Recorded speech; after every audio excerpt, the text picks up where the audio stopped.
Hi, welcome back. So now we'll start the P block elements, and to start the P block elements we'll be discussing in general P block elements क्या है, उसके बाद बात करेंगे 13th group element की। ये पूरा जो सीरीज है P ब्लॉक एलिमेंट्स का, इसमें हम छोटे छोटे सेक्शंस में, छोटे छोटे पार्ट्स में इसको डिवाइड करके पूरे टॉपिक को कवर करेंगे। मेजॉरिटी कंसेप्ट्स हम पीरियोडिक टेबल से ही यूज करेंगे। हाँ, इंक्रीमेंटल स्टडी है तो कुछ चीजें ऐसी हैं जो हमने पीरियोडिक टेबल के जनरल डिस्कशन में नहीं पढ़ी थी, उन एक्सेप्शंस को हम ब्लॉक वाइज और ग्रुप वाइज डिस्कस करेंगे। P block is most versatile block of entire periodic table. P block is the most versatile block of entire periodic table. अब इसका क्या मतलब है? देखो, अगर हम इन जनरल पीरियोडिक टेबल की बात करते हैं तो पीरियोडिक टेबल में हमने 4 ब्लॉक बनाए हैं, S, P, D and F block. ठीक है, तो इन चारों ब्लॉक में अगर आप केयरफुली देखते हैं तो let's talk about S block. तो in S block all are metals, all are conductors, all are metals, conductors, solid. ठीक है, एक ही कैटेगरी है, वैरायटी नहीं है। इनके ऑक्साइड्स, हाइड्रोक्साइड्स बेसिक है। ठीक है, थोड़ा बहुत रिएक्टिविटी का डिफरेंस है, बाकी कोई प्रॉब्लम नहीं है। सेम अगर आप डी ब्लॉक देखते हो तो what happens in case of D block? All metals, all conductors, mercury को छोड़ के बाकी सभी सॉलिड्स हैं। ठीक है, तो वैरायटी नहीं है। देखो, हम एलिमेंट्स को किस डिफरेंट टाइप से क्लासिफाई करते हैं। हम एलिमेंट्स को क्लासिफाई करते हैं सॉलिड, लिक्विड, गैस, राइट? या फिर क्लासिफाई करते हैं metal, non metal, semi metal, या क्लासिफाई कर सकते हैं conductor, non conductor and semi conductor. तो अगर आप एस ब्लॉक देखते हो या डी ब्लॉक देखते हो या for some cases F block देखते हो तो आपको हर क्लासिफिकेशन की एक ही कैटेगरी मिलेगी। फिजिकल स्टेट के बेसिस पे एस, डी और एफ में आपको सिर्फ सॉलिड्स मिलेंगे, मर्क्यूरी जैसे कुछ एक्सेप्शंस हैं। ठीक है, कंडक्टिविटी के बेसिस पे आपको सिर्फ कंडक्टर्स मिलेंगे। ठीक है, और नेचर के बेसिस पे सिर्फ मेटल्स मिलेंगे, नॉन मेटल्स और सेमी मेटल्स नहीं मिलेंगे। लेकिन पी ब्लॉक में बहुत ज्यादा वैरायटी है। छोटा ब्लॉक है compare to D and F, लेकिन वैरायटी बहुत ज्यादा है। यहां पे आपको मेटल्स मिलेंगे and one of the very good conducting metals मिलेंगे, राइट? जैसे एल्यूमिनियम। यहां पे आपको सेमी मेटल्स मिलेंगे, रादर सेमी मेटल्स और नॉन मेटल्स तो और किसी के पास है ही नहीं। सेमी मेटल्स एंड मेटल्स सिर्फ पी ब्लॉक एलिमेंट्स के पास है। ठीक है, आपको इनके पास एक फोर्थ कैटेगरी मिलेगी, metal, non metal, semi metal, और उसके बाद fourth category that is inert gases, solid, liquid, gas. इनके पास पी ब्लॉक एलिमेंट सॉलिड्स भी हो सकते हैं, लिक्विड भी हो सकते हैं, जैसे ब्रोमीन। ब्रोमीन का एक स्पेशल क्वेश्चन बनता है, द ओनली नॉन मेटल, आप नोट करके रख सकते हैं, the only non metal which is liquid is bromine, right? और गैसेस भी पूरी पीरियोडिक टेबल की जितनी गैसेस हैं वो भी आपको सिर्फ पी ब्लॉक में ही मिलती है। इसलिए आपको पी ब्लॉक की जो स्टडी है वो बहुत ज्यादा इंटरेस्टिंग होने वाली है, because here you are going to find a lot of variety in the property. और ऐसा नहीं है कि ब्लॉक में वेराइटी है, इंडिविजुअल ग्रुप में भी बहुत ज्यादा वेराइटी है। We are not used to of it. जब हमने एस ब्लॉक पढ़ा था या हमने जनरल प्रॉपर्टीज देखी थी तो हम ये कहते हैं कि भाई all the members with in the group have the similar properties. ऐसा हमारा एक परसेप्शन है कि भाई एक ग्रुप में जो भी मेंबर्स आएंगे, lithium, sodium, potassium, rubidium, caesium, ठीक है, तो वो सबकी प्रॉपर्टीज मोर और लेस सेम होगी, थोड़ा बहुत डिफरेंस होगा। लेकिन पी ब्लॉक में ये कंसेप्ट काम नहीं करता। पी ब्लॉक में जैसे जैसे आप ग्रुप में नीचे जाते हो बहुत ज्यादा वेरिएशंस आते हैं प्रॉपर्टीज में, एक्सेप्शंस बहुत ज्यादा आते हैं, और उन एक्सेप्शंस को हमें जस्टिफाई भी करना पड़ता है। Most of the time we can not simply say that it is an exception, just leave it. There are certain exceptions which we have to justify. So that is the reason this world of P block is going to be really exciting, and then there are lot many new concept and exceptions are there. So please थोड़ा focus करना। Periodic table में हमने बहुत सारी properties पढ़ रखी हैं, लेकिन ये एक इंक्रीमेंटल स्टडी है। ठीक है। एटॉमिक रेडियस का आपको आइडिया है, ionization enthalpy, electronegativity, electron gain enthalpy, valency, oxidation state, group number, general electronic configuration, ये जितने टॉपिक्स मैंने आपको बताए ये सब आप पीरियोडिक टेबल में पढ़ चुके हो और एक बार उनको एस ब्लॉक में अप्लाई भी कर चुके हो, लेकिन अब उनको अप्लाई करने का एक नया डायमेंशन होगा। ठीक है, तो चलो विदाउट वेस्टिंग मच टाइम हम स्टार्ट करते हैं 13th ग्रुप एलिमेंट्स। ठीक है, सो 13 ग्रुप एलिमेंट्स में है बाल गणेशा इन थाईलैंड, बाल Ganesha in Thailand, boron, aluminium, gallium, indium and helium. These are the elements of 13th group, right? And these 13th group elements are placed, all these, in a third A group. Now what is the meaning of third A? तो ये जो Roman number 3 है ये Mendeleev का group number है। ठीक है, ये क्या सिग्निफाई करता है? ये रिप्रेजेंट करता है maximum oxidation state of the group. तो इसका जितने भी एलिमेंट हमने लिखे हैं, boron, aluminium, gallium, indium, thallium, इन सभी का जनरल इलेक्ट्रॉनिक कॉन्फ़िगरेशन है NS2 NP1। आउटर शेल में 3 इलेक्ट्रॉन है, तो मैक्सिमम ऑक्सीडेशन स्टेट कितनी हो जाएगी? मैक्सिमम ऑक्सीडेशन स्टेट पॉसिबल होगी +3। अगर मैक्सिमम ऑक्सीडेशन स्टेट +3 है, इसलिए हमने रोमन नंबर दिया 3। What is the meaning of A? तो मेंडलीफ ने अपने एलिमेंट्स को दो पार्ट में क्लासिफाई किया था, sub group A elements and sub group B elements. Broadly saying A sub group का मतलब है normal elements. Normal elements means आप नोट कर सकते हो, the elements in which only valence shell is incompletely filled, only valence shell is incompletely filled, all inner shells are completely filled, only valence shell is incompletely filled, all inner shells are completely filled, are called as normal elements and A subgroup elements. तो inert gases में क्या होगा? Inert gases में तो inner भी full होता है, outer भी फुल होता है, तो उसको फिर हम ए बी सब ग्रुप में नहीं रखते हैं। That's not the part of any A B sub group, it's a zero group all together. Well, going ahead, B sub group क्या होते हैं? तो अगर आउटर शेल इनकम्प्लीट है and some of the inner shell is also incomplete, जैसे 3D6 4s2, ठीक है, तो यहां पे आउटर इनकम्प्लीट है और इनर भी इनकम्प्लीट है, so we will classify under the B sub group elements. ठीक है, तो ये मेंडलीव का कंसेप्ट है, आपने पीरियोडिक टेबल में इसके बारे में पढ़ा है, हमने इसको बस थोड़ा सा यहाँ पे रिपीट किया है। तो ये जितने एलिमेंट्स हमारे पास है, boron, aluminium, gallium, indium, thallium, they all are placed in the 13th group of the periodic table. Okay, अब बात कर लेते हैं जनरल इलेक्ट्रॉनिक कॉन्फ़िगरेशन की।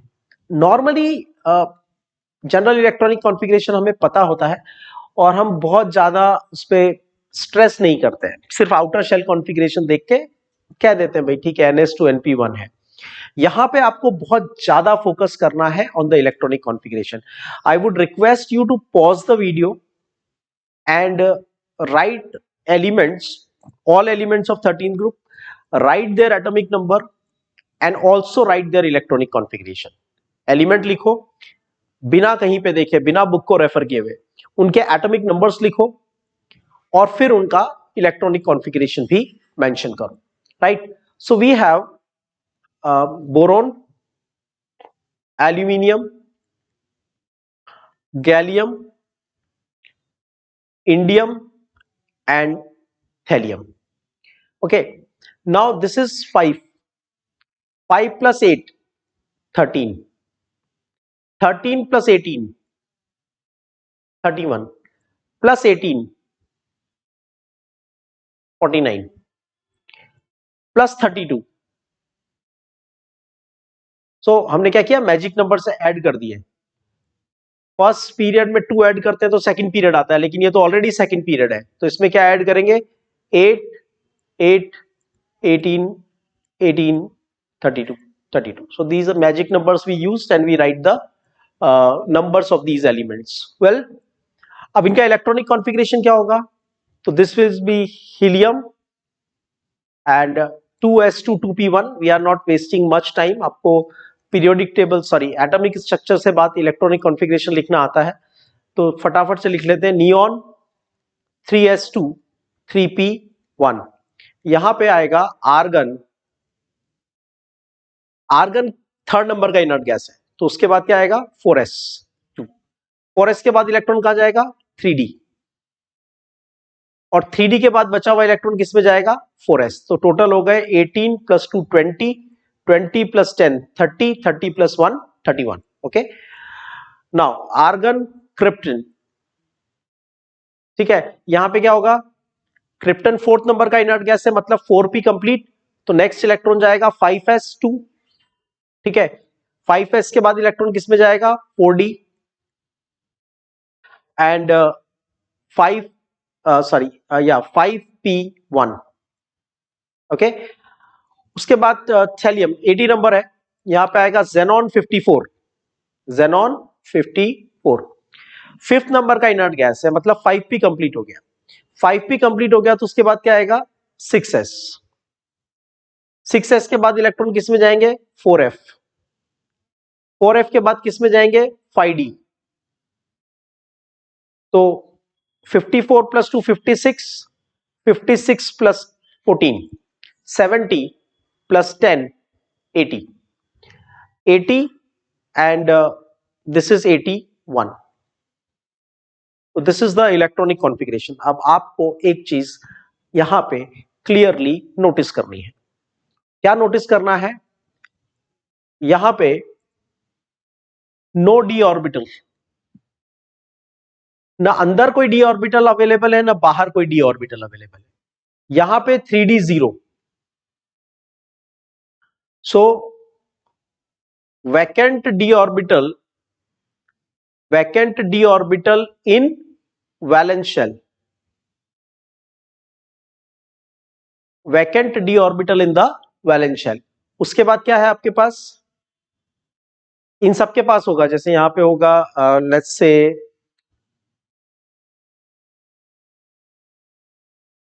4d 0, 5d 0, 6d 0, सबके पास एक एक वैकेंट होगा.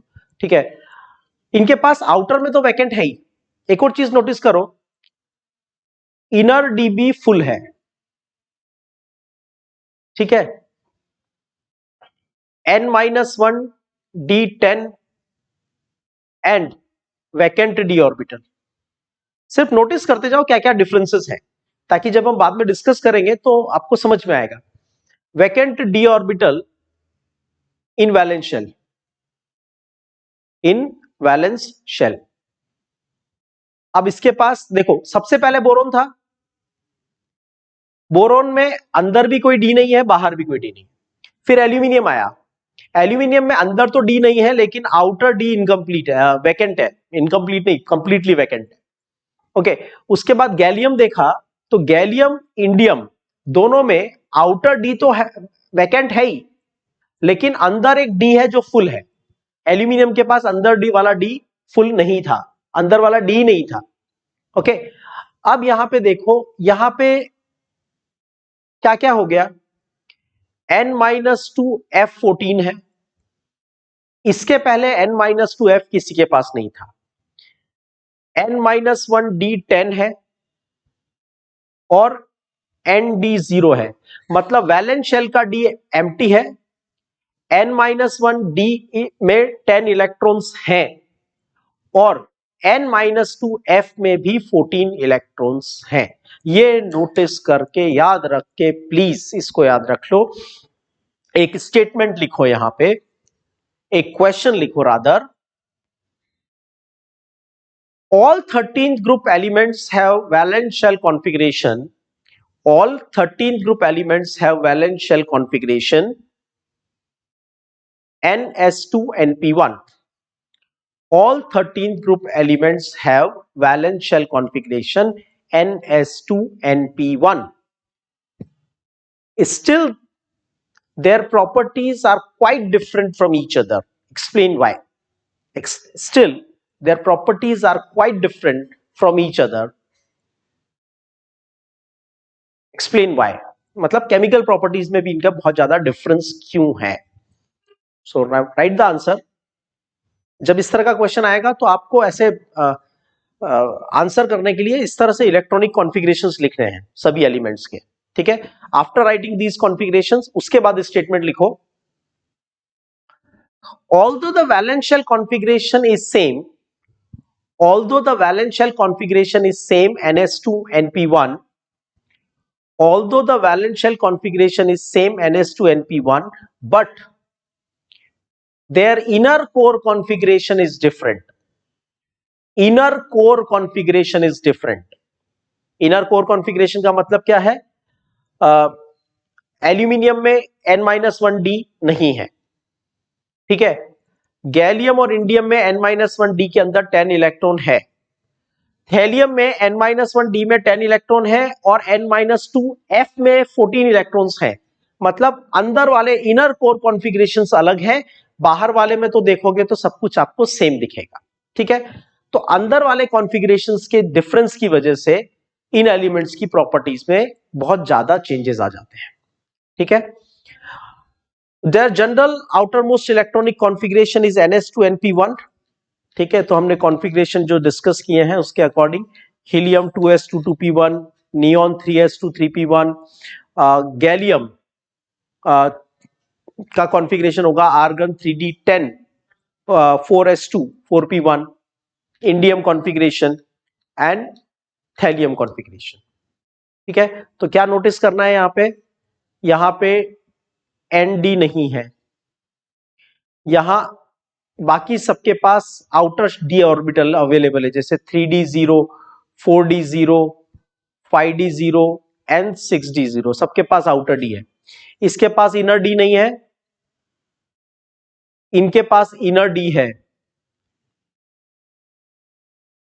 इनके पास इनर d तो है लेकिन इनर f नहीं है, इसके पास इनर f भी प्रेजेंट है। That is the cause of the difference in their properties. In the penultimate shell boron contains 2 electron. अंदर वाला जो शेल है इसमें ये वाला 1s2, इसमें इसके पास कितने इलेक्ट्रॉन्स है? 2 इलेक्ट्रॉन्स, और बाकी के पास उससे ज्यादा इलेक्ट्रॉन्स है। Now let's talk about physical properties.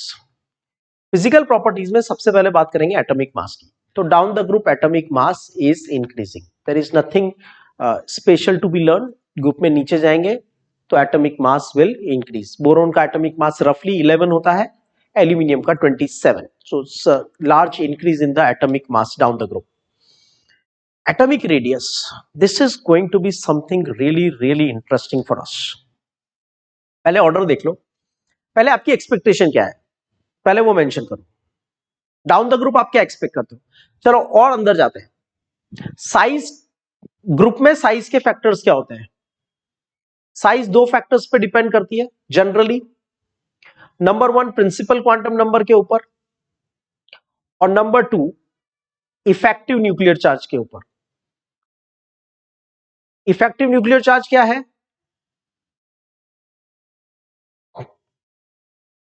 Z minus sigma. जितने प्रोटॉन्स हैं माइनस स्क्रीनिंग इफेक्ट। जिन लोगों को ये कंसेप्ट क्लियर नहीं है प्लीज स्क्रीनिंग इफेक्ट का, स्लैटर्स रूल का कंसेप्ट क्लियर कर लो। We have discussed in detail about it, ठीक है। बहुत ज्यादा अच्छे से डिटेल में डिस्कस किया था। मैं शॉर्ट में एक बार और करूंगा, बाकी आपको इस वीडियो को जरूर रेफर करना है, आगे भी ये बहुत काम आएगा। तो जैसे सोडियम का एग्जाम्पल है, तो सोडियम में 11 प्रोटॉन्स होते हैं। कॉन्फ़िगरेशन क्या होता है? 1s2 2s2 2p6 3s1। तो क्या आउटर शेल तक 11 प्रोटॉन्स का इफेक्ट पहुंचता है क्या? नहीं, क्योंकि कुछ प्रोटॉन्स का इफेक्ट ये अंदर वाले इलेक्ट्रॉन बाहर वाले इलेक्ट्रॉन को पुश कर रहे हैं। न्यूक्लियस तो s के इलेक्ट्रॉन को अपनी तरफ बुला रहा है, लेकिन जो ऑलरेडी इलेक्ट्रॉन बैठे हुए वो उसको बाहर पुश कर रहे हैं, तो नेट फोर्स कम हो जाएगा। मतलब पूरे 11 प्रोटॉन का इफेक्ट बाहर नहीं पहुंचेगा। कितने प्रोटॉन्स का इफेक्ट बाहर पहुंचेगा, या कितने प्रोटॉन्स का इफेक्ट इनर वालों ने कैंसिल कर दिया? भाई 1s और 2s और 2p के इलेक्ट्रॉन ने 1s 2s 2p, मतलब अंदर वाले इलेक्ट्रॉन ने s के इलेक्ट्रॉन को पुश किया, 3s के इलेक्ट्रॉन को पुश किया।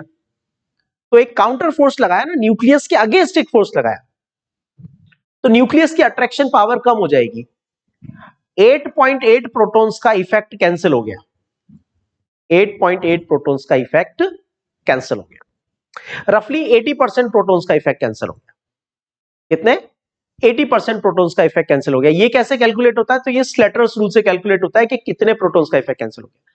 तो बाहर तक जितने प्रोटॉन का इफेक्ट पहुंचेगा, बाहर तक जितने प्रोटॉन्स का इफेक्ट पहुंचेगा उसको कहते हैं इफेक्टिव न्यूक्लियर चार्ज। ये मैंने कंसेप्ट शॉर्ट में रिवाइज किया है। I would request you to go through the entire concept in detail from the previous videos. Okay, अब एक चीज और बता देता हूं मैं आपको। साइज के इफेक्ट की बात कर रहे थे, वैसे आपको पीरियोडिक टेबल से ये कंसेप्ट ऑलरेडी बहुत अच्छे से प्रैक्टिस होना चाहिए। स्टिल एक बार ग्रुप में जब हम नीचे जाते हैं, down the group, what happens? Down the group principal quantum number increases. Boron 2s2 है, एल्यूमिनियम 3s2 3p1 है, ठीक है। बोरोन क्या है? 2s2 2p1, aluminium 3s2 3p1। उसके नीचे जाएंगे तो 4s2 4p1, उसके नीचे 5s2 5p1, उसके नीचे 6s2 6p1। तो प्रिंसिपल क्वांटम नंबर बढ़ रहा है। लेकिन नॉर्मली, जनरली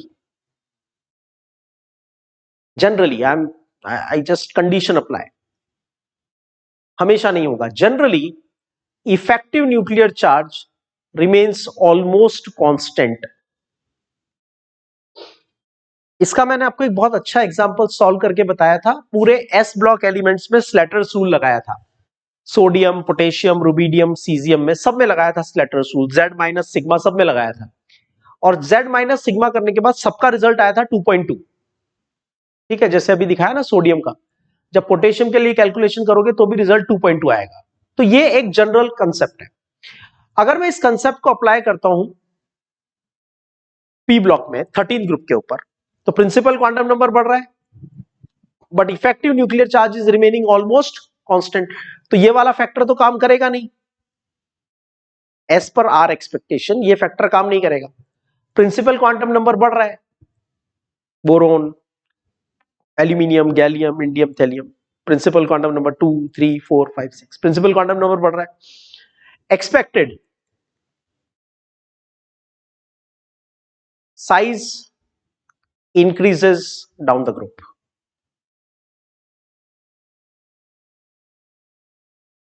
ये एक्सपेक्टेशन है, समझ में आ रही है बात? ठीक है, तो ठीक है, बोरोन का साइज 88 पिकोमीटर का है, एल्यूमिनियम बहुत अच्छी बात है 143 पिकोमीटर का है। ठीक है, तो 60 पिकोमीटर जितना इंक्रीज हो गया, ब्रॉडली 60 पिकोमीटर का इंक्रीज हो गया, अच्छा खासा इंक्रीज है। मतलब 90 से 145 हो गया। There is a good increase in the size ना। ठीक है, तो अब गैलियम में क्या होगा? गैलियम में रफली 140 में, चलो 40 और ऐड कर लेते हैं।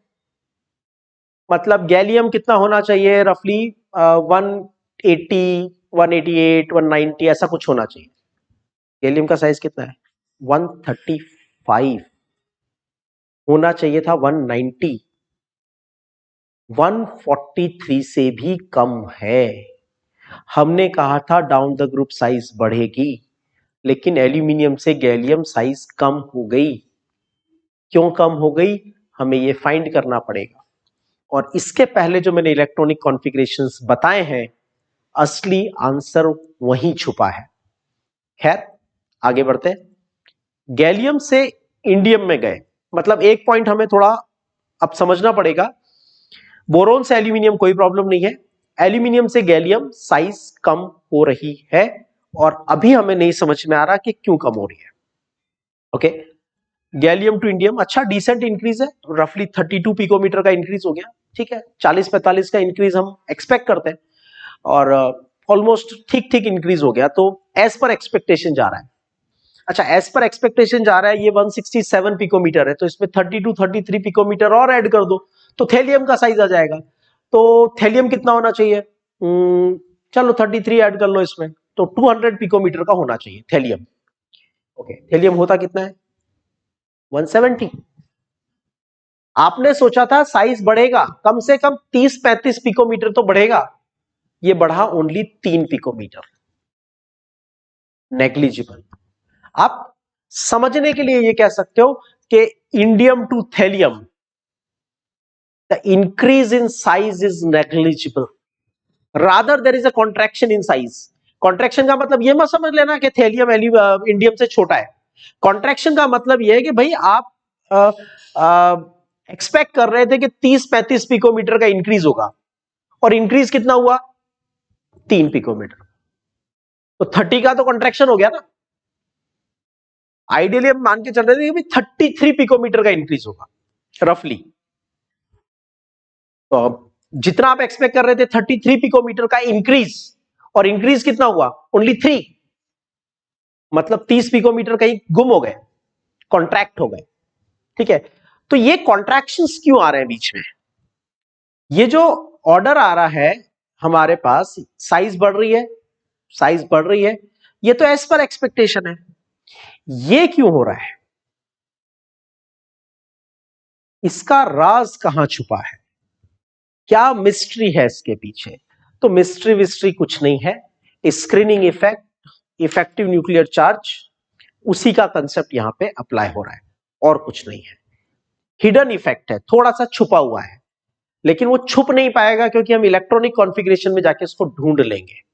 ठीक है, तो पहले तो ऑर्डर याद रख लो, और rather than learning it this way, ऐसे मत करो। आप तो पहले एलिमेंट लिख लो, boron, aluminium, gallium, indium, thallium. As expected size बढ़ता है, साइज कम होता है, बढ़ता है, बढ़ता है। यहां पे मैंने ये जो साइन लगाया है, ये बताने के लिए लगाया है कि साइज बढ़ना चाहिए था 33 और बढ़ा ओनली 3, इसलिए ये साइन लगाया है। इसका मतलब ये नहीं है कि thallium is smaller than indium. Thallium is definitely दिख रहा है यहाँ पे बिगर देन दिस, बट यहां पे मैं इसको स्पेसिफाई कर देता हूं। चलो, इंक्रीज इन साइज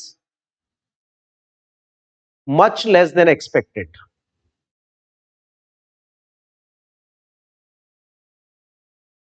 ऐसा कैसे हो गया? आप ये मान के चल रहे हो कि आपके पेरेंट आपको चलो 5,000 रुपीज पॉकेट मनी देंगे फॉर सब ओकेजन, आपका बर्थडे है, कुछ पार्टी वार्टी कर रहे हो, कुछ भी। आपकी एक्सपेक्टेशन है कि भाई मैंने बहुत अच्छा मैं रिजल्ट लेके आया हूँ स्कूल में, कुछ कुछ कुछ भी अच्छा है, और आज तो मेरा बर्थडे भी है, मैं तो किंग हूँ, तो ठीक है आज मुझे 5,000 रुपीज मिलेंगे घर से। ठीक है, और आप बड़े खुश खुश गए वहां पे, आपकी एक्सपेक्टेशन है 5,000 रुपये मिलेंगे, और आपको दिए गए 300 रुपये। ठीक है, तो ऐसा तो नहीं कह सकते ना कि उन्होंने आपको पैसे नहीं दिए। They have given you some money, your amount has increased, but what you were expecting and what you got. ठीक है, चलो, तो आप इंक्रीज कर रहे थे 40 पिकोमीटर, 45 पिकोमीटर बढ़ेगा, बढ़ा 3 पिकोमीटर। ठीक है, so there is a huge difference, मतलब जितना एक्सपेक्ट कर रहे थे उसका 10% ही मिला। तो ये हमें फाइंड करना पड़ेगा कि ऐसा क्यों हुआ। तो इसका एक सिंपल रीजन है, देखो, हम यहां पे एक बार उस सस्पेंस को, उस हिडन रीजन को एक बार रिवील कर देते हैं, बाद में उसको एक बार फिर डिस्कस करेंगे। देखो, एल्यूमिनियम, बोरोन से एल्यूमिनियम जब गए तो यहां था 2s2 2p1, और यहां एज एक्सपेक्टेड हो गया 3s2 3p1। अंदर कोई डी नहीं, कुछ नहीं, जैसा रूटीन कॉन्फ़िगरेशन होता है वो रूटीन हो गया। जब आप एल्यूमिनियम से गए गैलियम में, तो क्या सब कुछ आपकी एक्सपेक्टेशन के अकॉर्डिंग हुआ? पहले इलेक्ट्रॉन गए 4s में, फिर आप एक्सपेक्ट कर रहे थे कि 4p में जाएंगे, लेकिन किस में चले गए? डी में। यहां पे छुपा है राज। वो राज क्या है, वो सस्पेंस क्या है, वो लॉजिक क्या है? Screening effect, screening effect sigma of n-1d and n-2f is poor. वो उतना स्क्रीनिंग नहीं कर पाते हैं, उतना सिग्मा प्रोवाइड नहीं कर पाते जितना उनको प्रोवाइड करना चाहिए। तो आप खुद सोच के देखो कि Z minus sigma is equal to Z effective. आप सिग्मा जो है आपकी एक्सपेक्टेशन के अकॉर्डिंग नहीं बढ़ रहा है, सिग्मा की वैल्यू आपकी एक्सपेक्टेशन से कम है, तो इफेक्टिव न्यूक्लियर चार्ज की वैल्यू आपकी एक्सपेक्टेशन से ज्यादा हो जाएगी ना। तो इफेक्टिव न्यूक्लियर चार्ज की वैल्यू आपकी एक्सपेक्टेशन से ज्यादा हो गई। हमने क्या माना था कि ग्रुप में नीचे जाएंगे तो effective nuclear charge almost constant रहेगा। हमने ऐसा माना था कि जब हम ग्रुप में नीचे जाएंगे तो effective nuclear charge normally constant रहता है, लेकिन यहां पे कुछ चेंज हो गए। यहां जो इलेक्ट्रॉन है वो n-1 d में चले गए, तो इफेक्ट जितना उनको स्क्रीनिंग प्रोवाइड करना चाहिए था नहीं कर पाए। तो इन शॉर्ट न्यूक्लियस की अट्रैक्शन पावर बढ़ गई। न्यूक्लियस की अट्रैक्शन पावर बढ़ेगी तो क्या होगा, साइज कम हो जाएगी, बस इतनी सी बात है। इंडियम टू थैलियम में क्या हुआ? अच्छा, इंडियम और थैलियम के पहले यहां पे भी कंपेयर कर लो। यहां क्या होता है 4d10 5s2 5p1। इन गैलियम और इंडियम को कंपेयर करो, कुछ नया हुआ क्या? नहीं। दोनों के पास n-1d है, दोनों के पास s है, दोनों के पास p है, कुछ नया नहीं हुआ। कुछ नया नहीं हुआ तो रूटीन फॉलो करो। रूटीन क्या है? साइज बढ़ाओ। अच्छा, उसके बाद इंडियम टू थैलियम में कुछ नया हुआ क्या?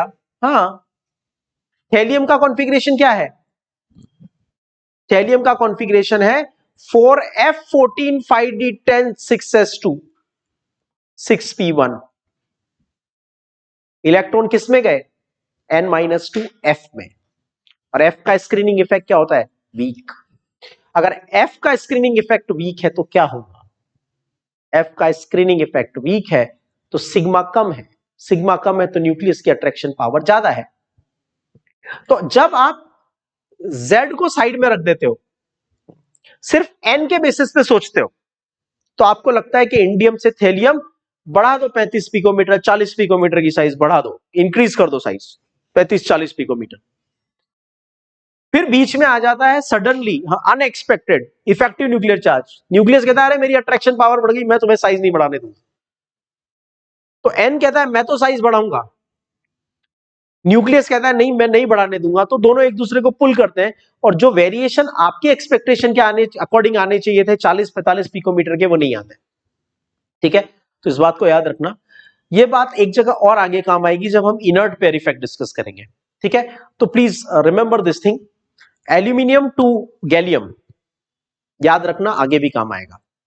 Aluminium to gallium effective nuclear charge increases. Normally हम एक्सपेक्ट करते हैं कि down the group effective nuclear charge constant रहेगा, क्योंकि जब आप ग्रुप में नीचे जा रहे हो तो Z भी बढ़ रहा है, सिग्मा भी बढ़ रहा है। Z भी बढ़ रहा है, सिग्मा भी बढ़ रहा है, तो इफेक्टिव न्यूक्लियर चार्ज क्या हो जाता है? कांस्टेंट। अगर नॉर्मल फीलिंग हो रही है तो।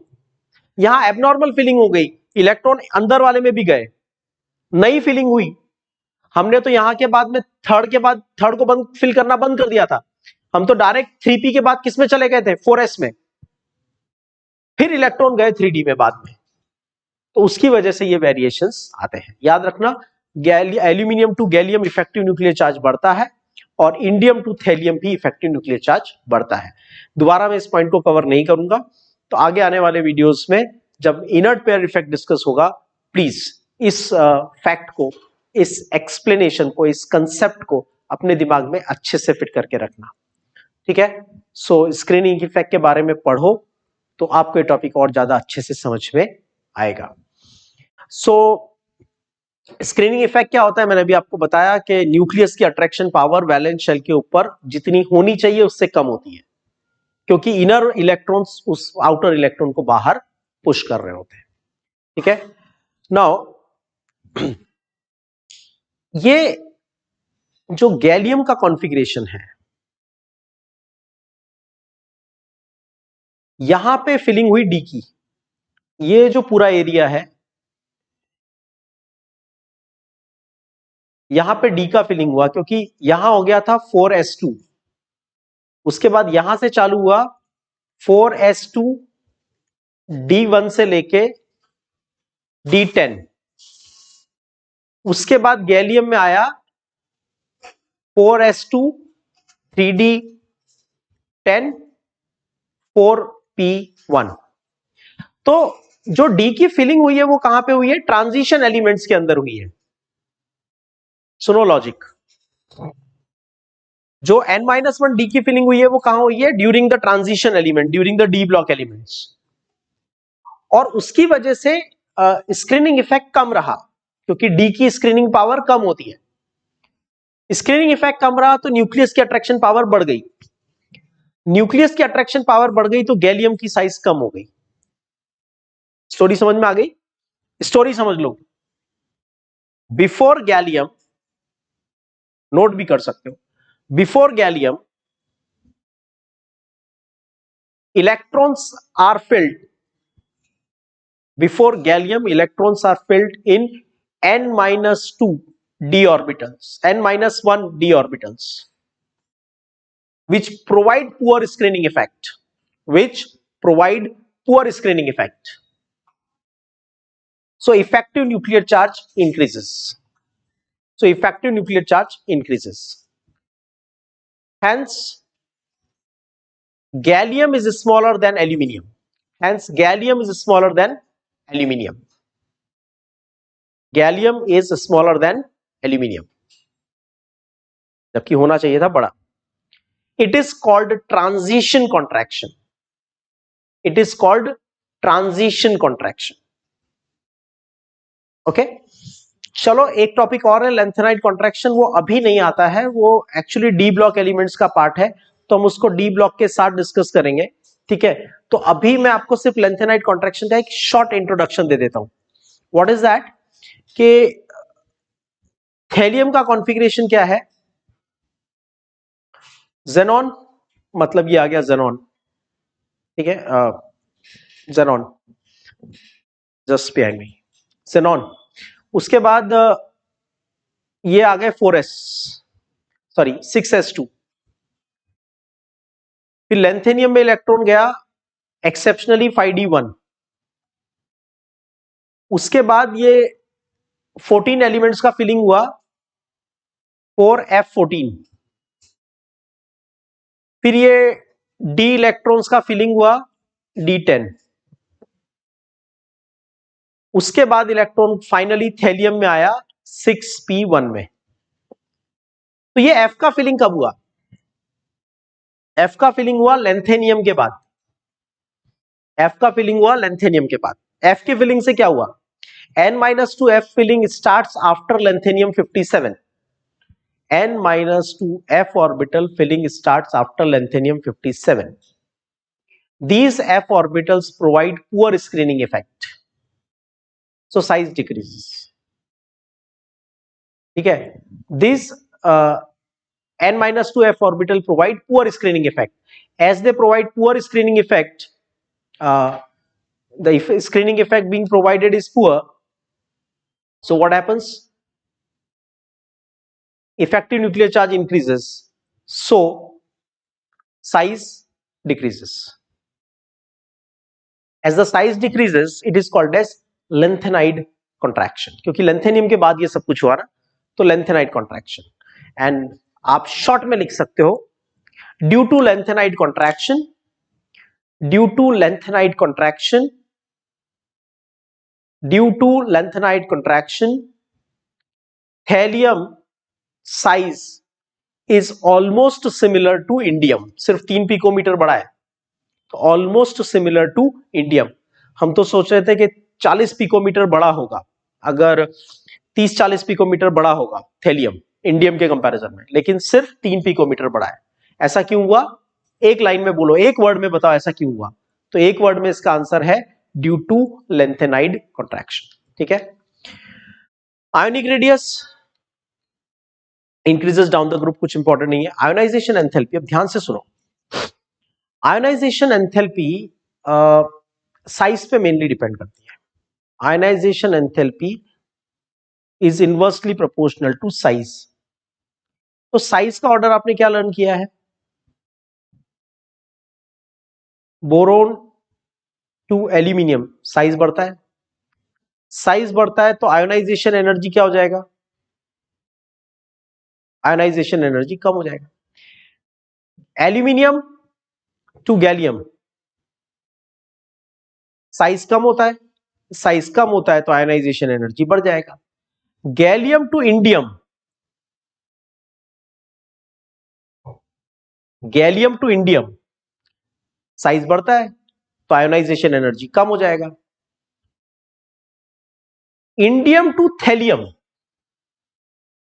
साइज बढ़ रहा है लेकिन आयोनाइजेशन एंथैल्पी भी बढ़ रहा है। ये कैसे हो गया? तो इसका लॉजिक समझो। इसका नंबर कितना है? 49 और इसका नंबर कितना है? 81। इसकी साइज क्या है? 167 पिकोमीटर और इसकी साइज क्या है? 170 picometre.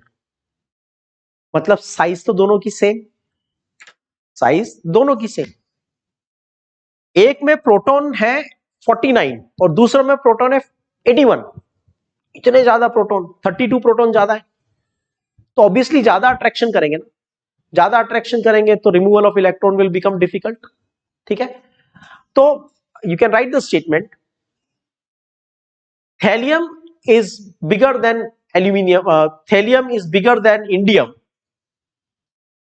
Thallium is bigger than indium, still the ionization energy of thallium is higher.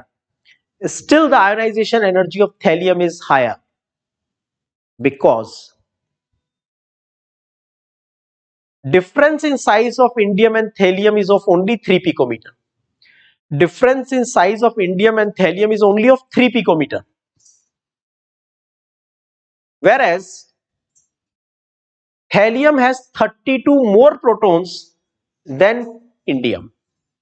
Thallium has 32 more protons than indium. Right? So, एक स्मूथ ऑर्डर आपको नहीं मिलेगा। देखो, जब भी किसी ग्रुप में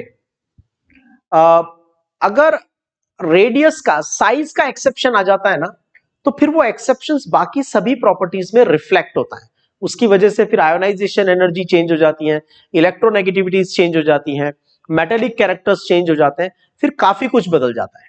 ठीक है, फिर वो जो आप एक्सपेक्ट करते हो ना, वो सभी एक्सपेक्टेड चीजों में एक्सेप्शंस आने लग जाते हैं।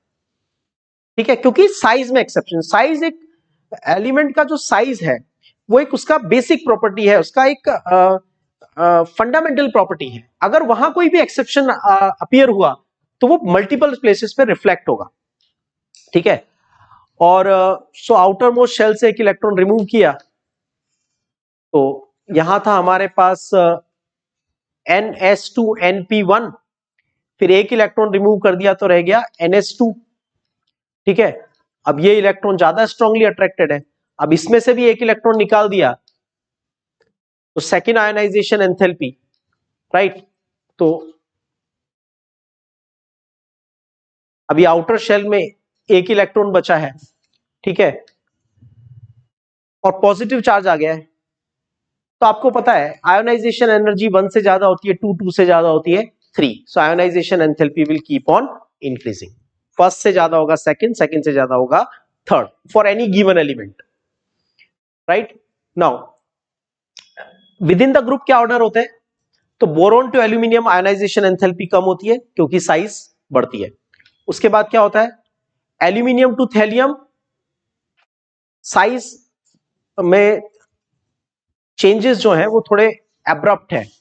तो मैंने जैसा बताया था, एल्यूमिनियम टू गैलियम साइज कम हो रही है,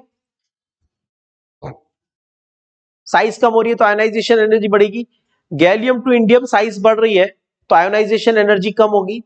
इंडियम टू थैलियम को मैं कह रहा हूं कि साइज ऑलमोस्ट सेम है, वैसे थोड़ा बड़ा है पर मैं कह रहा हूं ऑलमोस्ट सेम है, लेकिन प्रोटॉन्स का डिफरेंस तो बहुत ज्यादा है, 32 प्रोटॉन्स का डिफरेंस है, इसके पास 81 प्रोटॉन्स है।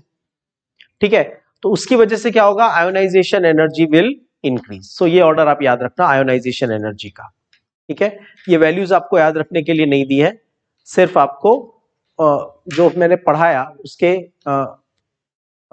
उस ऑर्डर के लिए है कि आयोनाइजेशन एनर्जी कम हो गई, फिर आयोनाइजेशन एनर्जी थोड़ी बढ़ गई, फिर आयोनाइजेशन एनर्जी कम हो गई, फिर आयोनाइजेशन एनर्जी थोड़ी बढ़ गई। इसका लॉजिक हमने ऑलरेडी डिस्कस कर लिया है, ठीक है। इलेक्ट्रोनेगेटिविटी, देखो ये इलेक्ट्रोनेगेटिविटी का ऑर्डर क्या होता है, तो बोरोन टू एल्यूमिनियम इलेक्ट्रोनेगेटिविटी कम होती है। उसके बाद गैलियम, इंडियम, थैलियम इलेक्ट्रोनेगेटिविटी बढ़ती है, ठीक है। So this is the only order you need to remember.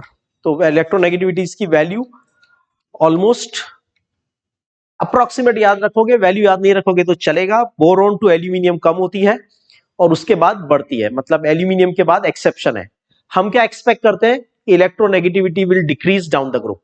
ये ऑर्डर इंपॉर्टेंट है क्योंकि इस ऑर्डर में मैंने क्या लिखा, इलेक्ट्रोनेगेटिविटी का ऑर्डर क्या लिखा मैंने, इलेक्ट्रोनेगेटिविटी का ऑर्डर लिखा बोरोन से एल्यूमिनियम बढ़ता है, सॉरी कम होता है,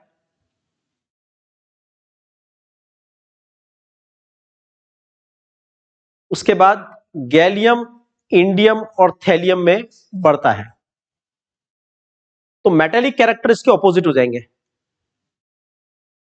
मेटेलिक कैरेक्टर क्या हो जाएंगे, बोरोन के सबसे कम हो जाएंगे, फिर एल्यूमिनियम के ज्यादा, फिर गैलियम, इंडियम और thallium metallic characters will decrease. तो जो इलेक्ट्रोनेगेटिविटी का ऑर्डर आता है, जो इलेक्ट्रोनेगेटिविटी का ऑर्डर आता है, मेटेलिक कैरेक्टर का ऑर्डर उसका एकदम ऑपोजिट आएगा, ठीक है। तो एज आई सेड, जो ऑर्डर आपने लर्न किया इलेक्ट्रोनेगेटिविटी के लिए, उसका ऑपोजिट कर दो मेटेलिक कैरेक्टर के लिए, ठीक है। ज्यादा कुछ लर्न करने की जरूरत नहीं है। मेल्टिंग पॉइंट्स, बोरोन का मेल्टिंग पॉइंट एक्सट्रीमली हाई होता है, उसके बाद कम होता है, और अगर आप इनकी वैल्यूज को कंपेयर करो तो देखो कितना ज्यादा डिफरेंस है, 2453, क्योंकि ये नॉन मेटेलिक एलिमेंट है, इसकी स्ट्रक्चर ऐसी है, इसमें कोवेलेंट बॉन्डिंग है। फिर गैलियम का देखो ओनली 303, मतलब समर में रूम टेम्परेचर पे ये लिक्विड होगा।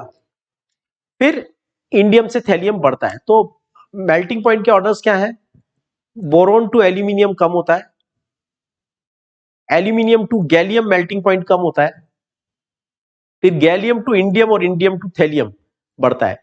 This is due to the special molecular structure of gallium. याद रखना, the very low melting point of gallium, very low melting point of gallium is due to its special molecular structure. Okay, so पूरे 13th group में gallium का melting point minimum है। Melting point, boiling point में order एकदम straight रहेगा, down the group boiling point will increase. तो boiling point की value, sorry, boiling point will continuously decrease. Boiling point में कुछ रटना नहीं है आपको, down the group boiling point will decrease.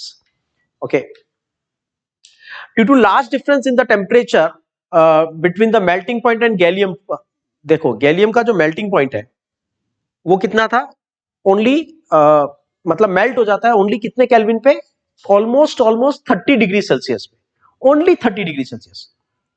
और बॉयल कितने पे होता है, 2300 डिग्री सेल्सियस के आसपास जाके बॉयल होता है।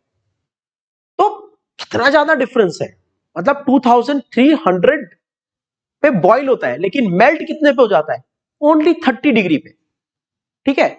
तो इतना ज्यादा डिफरेंस की वजह से हम इसको यूज करते हैं इन द स्पेशल प्लेस, ठीक है। So it is used in the pyrometric liquids. Pyrometric liquids मतलब इनको ऐसे थर्मोमीटर्स में फिल किया जाता है, नॉर्मल थर्मोमीटर्स में नहीं, ऐसे थर्मोमीटर्स में जो बहुत हाई टेम्परेचर नोट करने में यूज किए जाते हैं। Density, no problem, density will increase down the group. Okay, तो ग्रुप में जैसे जैसे नीचे जाते हैं डेंसिटी बढ़ती है, इसमें कुछ रटना नहीं है, सिर्फ याद रखो density increases down the group. So that's about the periodic characteristics and the physical properties. In the next section we will talk about chemical properties of the 13th group elements.